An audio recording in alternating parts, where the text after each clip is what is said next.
What's up, Sydney? Hey, Dr. John, how are you? Oh, it just reminded me. Hello, Sydney. Scream 1. What a great movie that was. Man. Not a horror person. Don't watch Scream movies, so I don't know what that is. That means your soul is cleaner than Kelly and mine's. Actually, Kelly's is cleaner than mine too. But okay, so anyway. Hello, Sydney. All right, so what's up?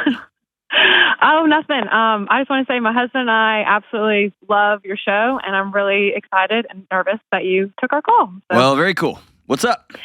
So our question is, we just had a baby about 10 months ago, and we're wondering if we should move further away to follow our own desires and happiness, or should we stay where we're at for the sake of our current child and future children to be closer to family?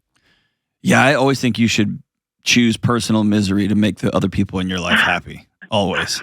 That's a good life plan. No! In fact, the fact that you asked me that question tells me being around family is not super great. No, it is. Our families are both divorced. Okay. And my situation is a little bit different than my husband's, just because I've had some mommy and daddy issues, and that's for another call. But I know. But I just said it's not great. And you're like, no, it is. Yeah. Everybody's divorced. It's miserable, and I've got some issues, but that's what I'm saying. Yeah, pretty much. Yes, I think you should move. What would moving accomplish for you? Is it a new job, a new adventure? What are you thinking about? So job opportunities for my husband, but really just where we're looking at moving is where me and my husband met. It's kind of where we're from, and whenever we go back, we come home and we're like, gosh, why did we ever leave? Like, I don't want to, we just miss it. Yeah. How far away is it from where you live now? About 4 hours. That's Nothing easy. Crazy. That's easy. Yeah. If you need to, that's a Friday night and y'all can leave Sunday night. And right. Yeah, that's all good. I would pull that trigger. If there's job opportunities and y'all have community there that's just kind of insta community and y'all have great memories, that you can't lean on those memories. We often run from instead of going to, you know what I mean? Mm-hmm. Yeah. And especially when you met somebody and it was all oogie googie and it's like, and everyone's in love and it's gross. And now you have a kid and jobs. And it's like, we just want to reclaim that feeling. Moving can be a disaster because you'll show up and realize that y'all went with you. Right. Mm-hmm. But if you have friends and community and that's where your gang is. And more importantly, that's where you want to build your life. Mm-hmm.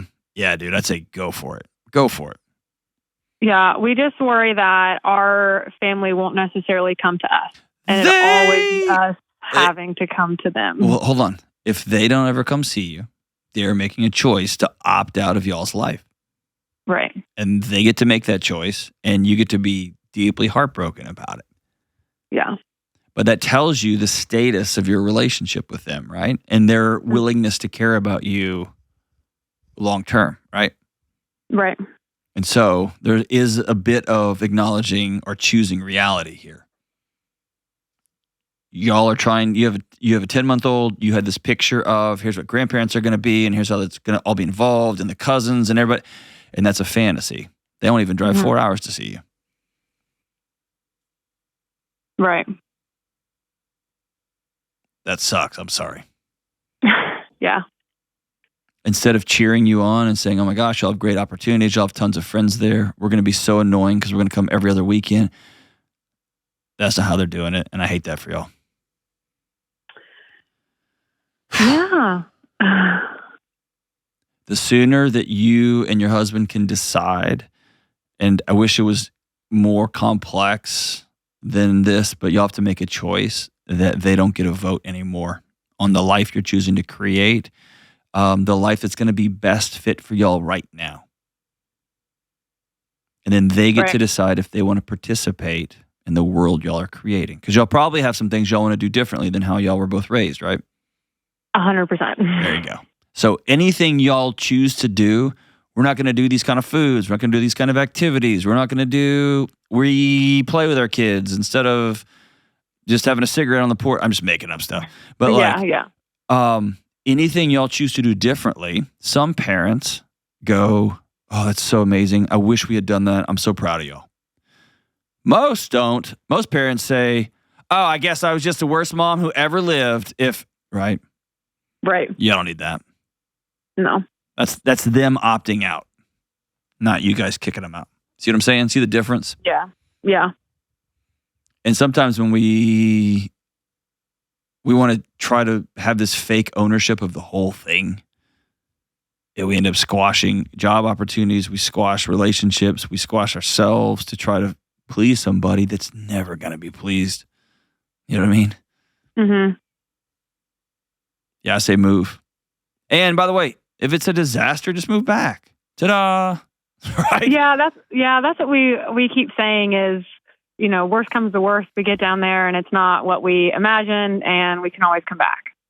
And make it what you imagine it. Yeah. What are you imagining?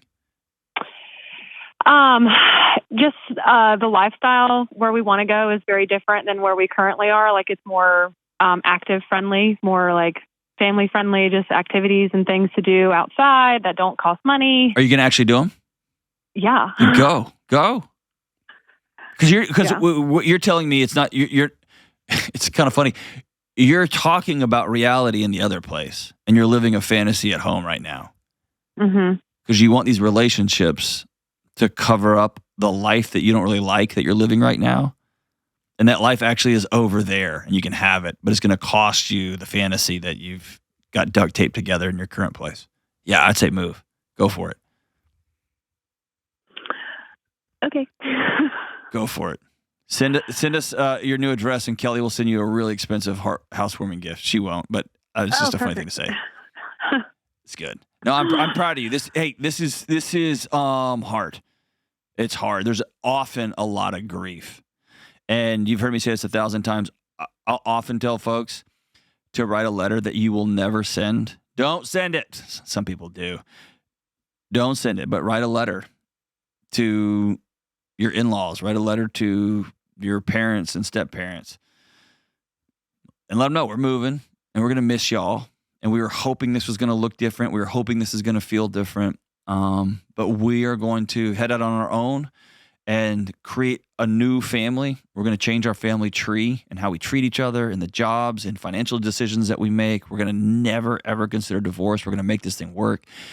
And we're going to fight and scratch and claw for our marriage and for our kids and for our community. And we're going to go do it over here. And here's what visiting us and loving us will look like. And we hope you'll join us. And we're also understanding that we can't control what you'll do. But you write that letter and get it all out, and it will be probably filled with tears. But you'll get done and you'll feel lighter. It's not your job to carry their mess anymore. You're a new mom. You're a wife.